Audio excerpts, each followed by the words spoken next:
This is the Classical Republican, reading Isaiah Berlin's Two Concepts on Freedom, Part 6,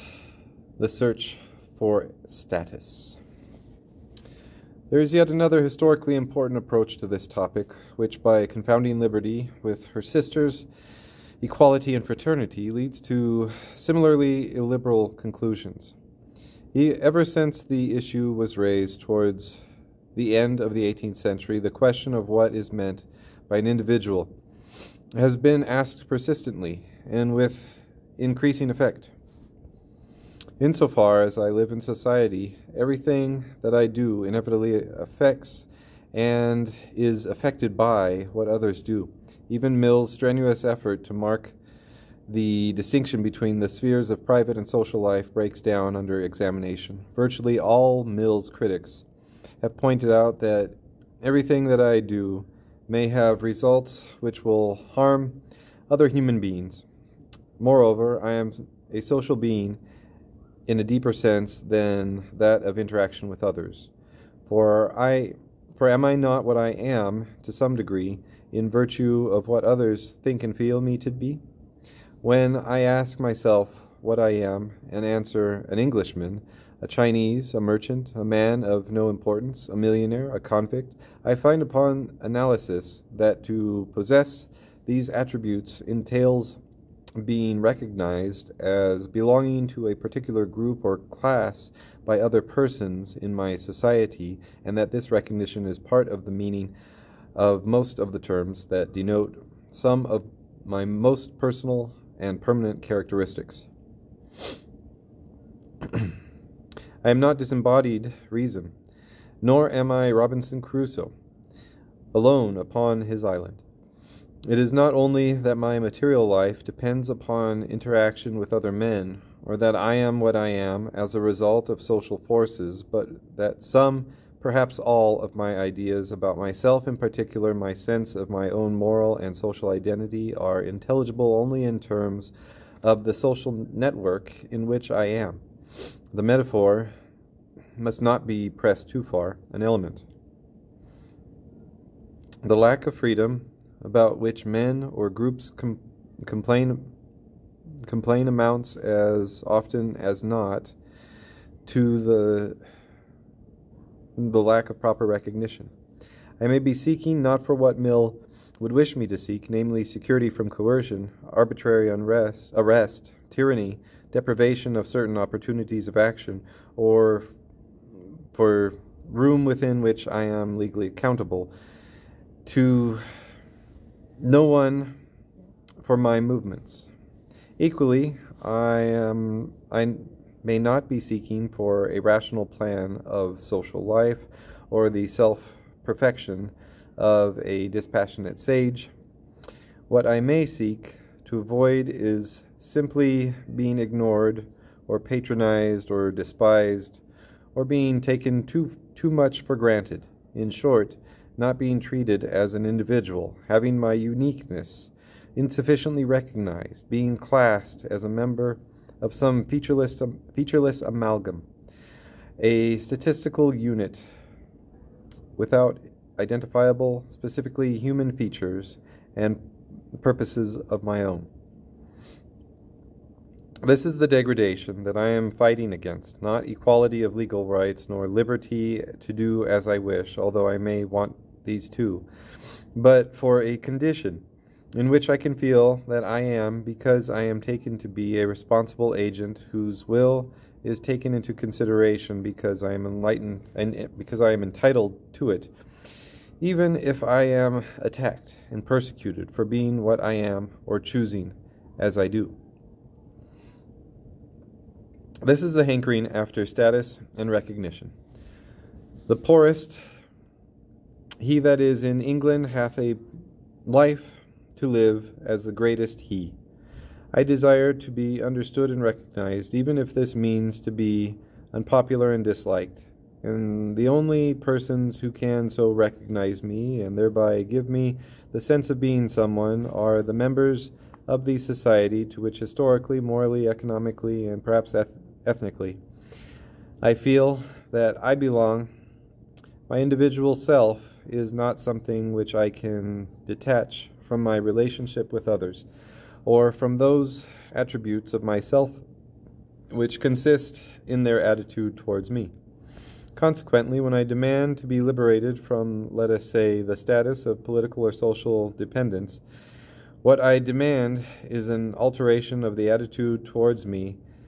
of those whose opinions and behavior help to determine my own image of myself. And what is true of the individual is true of groups, social, political, economic, religious, that is,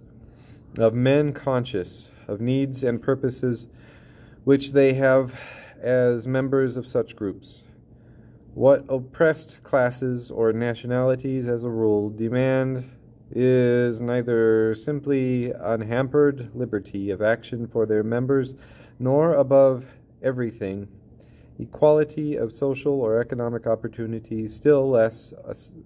assignment of a place in a frictionless organic state devised by the rational lawgiver.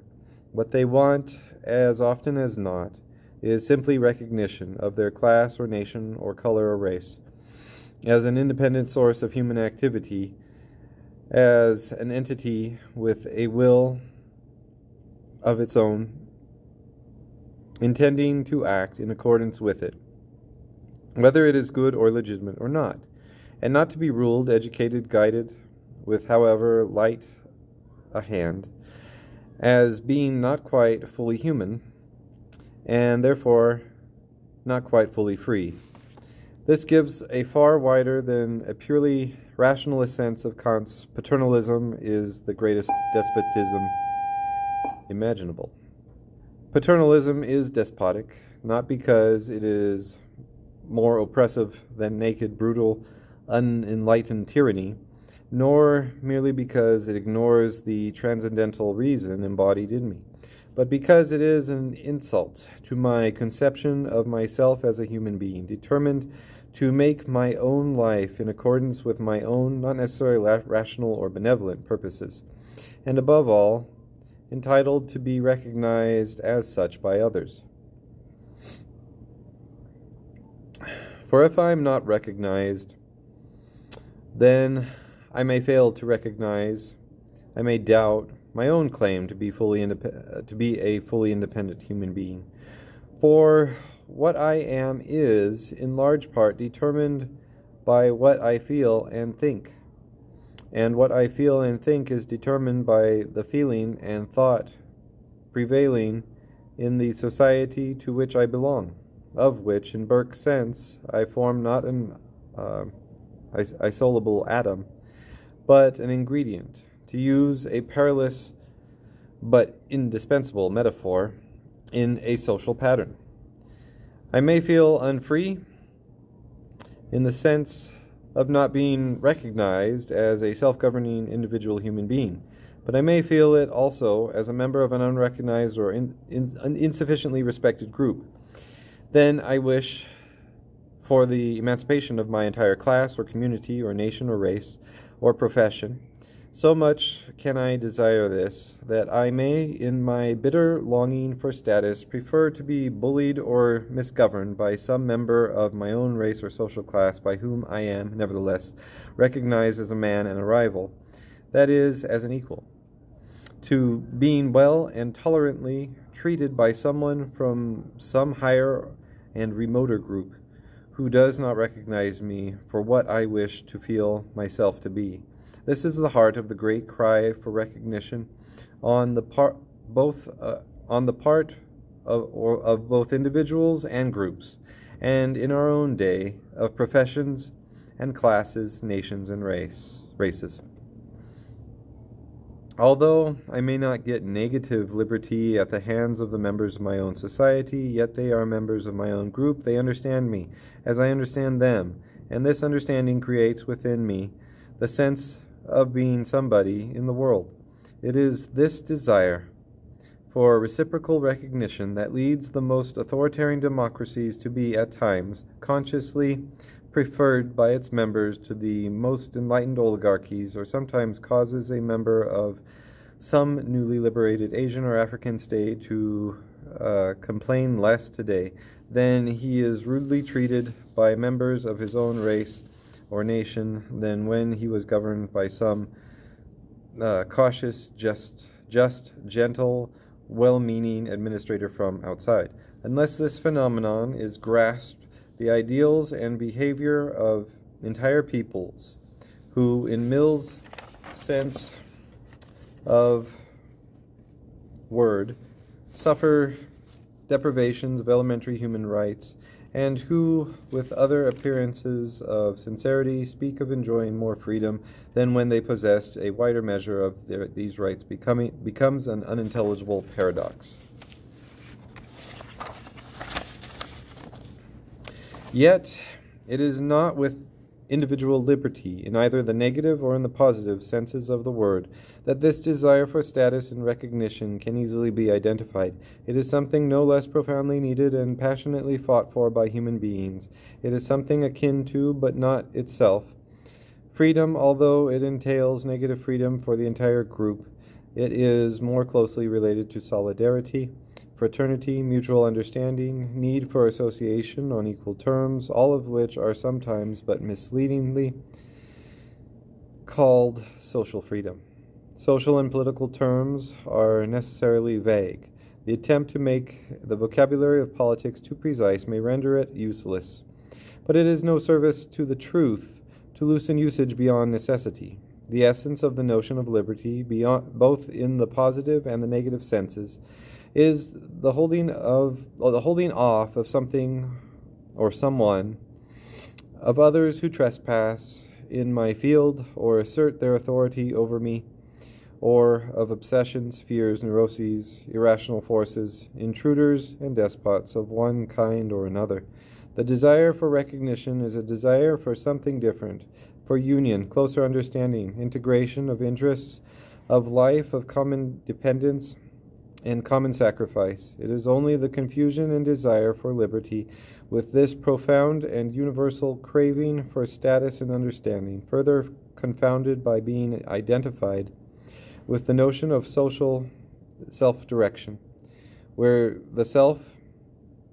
to be liberated is no longer the individual but the social whole, that makes it possible for men, while submitting to the authority of oligarchs or dictators, to claim that this, in some sense, liberates them. Much has been written on the fallacy of regarding social groups as being literally persons or selves whose control and discipline of their members is no more than self-discipline, voluntary self-control which leaves the individual agent free. But even on the organic view,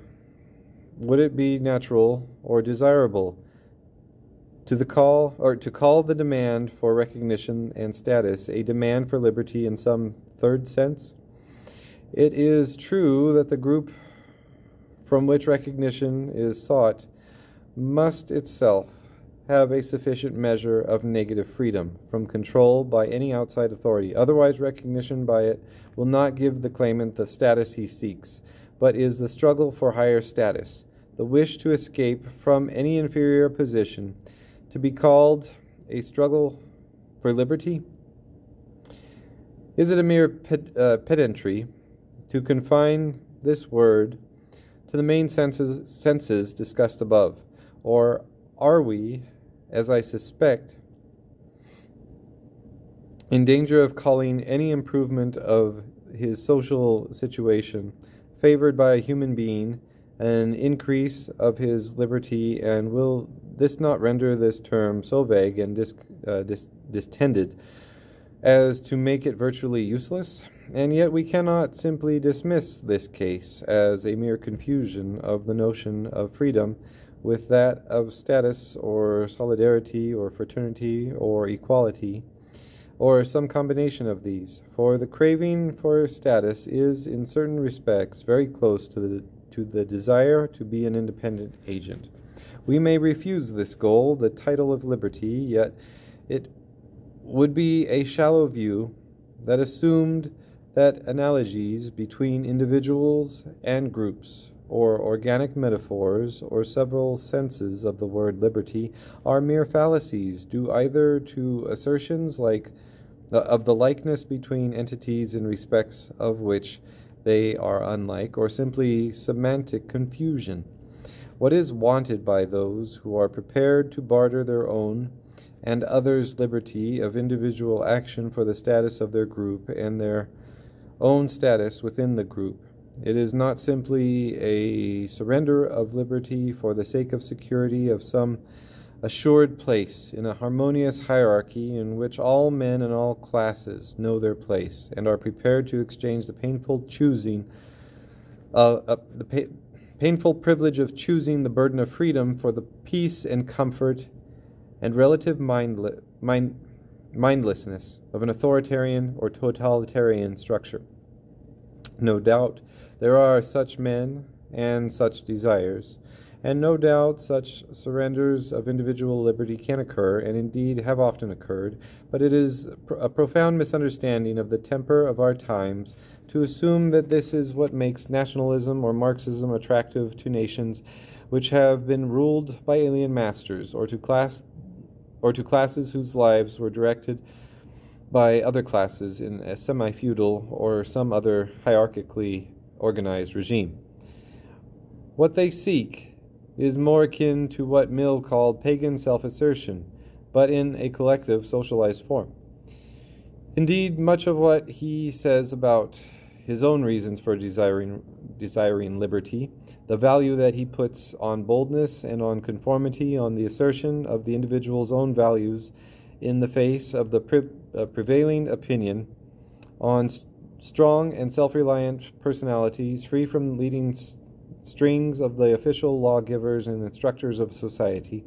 has little enough to do with his conception of freedom as non-interference, but a great deal with the desire of men not to have their personalities set at too low a value,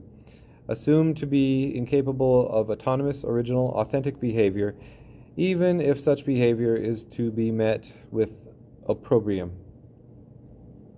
or social restrictions or inhibitive legislation.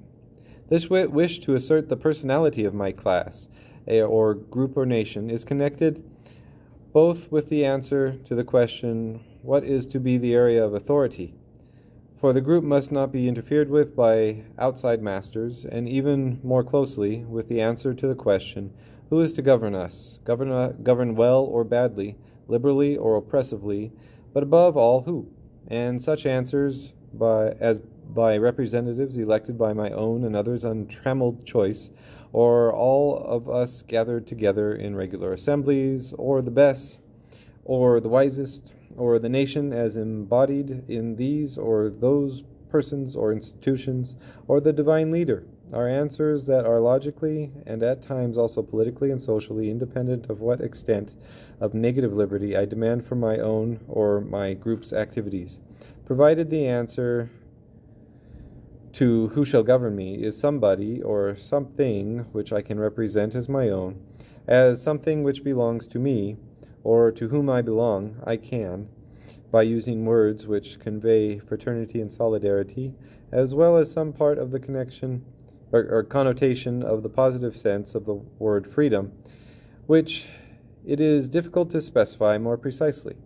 describe it as a hybrid form of freedom, at any rate, as an ideal which is perhaps more prominent than any other in the world today, yet one which no existing terms seems precisely to fit. Those who purchase it at the price of their negative million freedom certainly claim to be liberated by this means in this confused but ardently felt sense. Whose service is perfect freedom can in this way be secularized, and the state, or the nation, or the race, or an assembly, or a dictator, or my family in Milu, or I myself,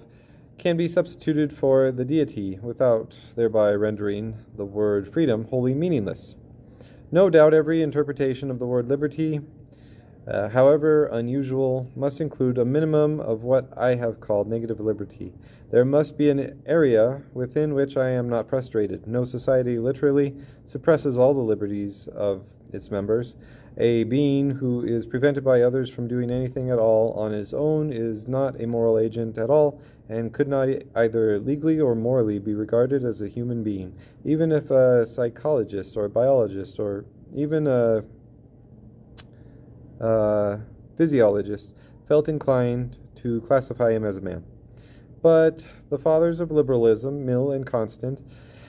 want more than this minimum. They demand maximum degree of non-interference capable with the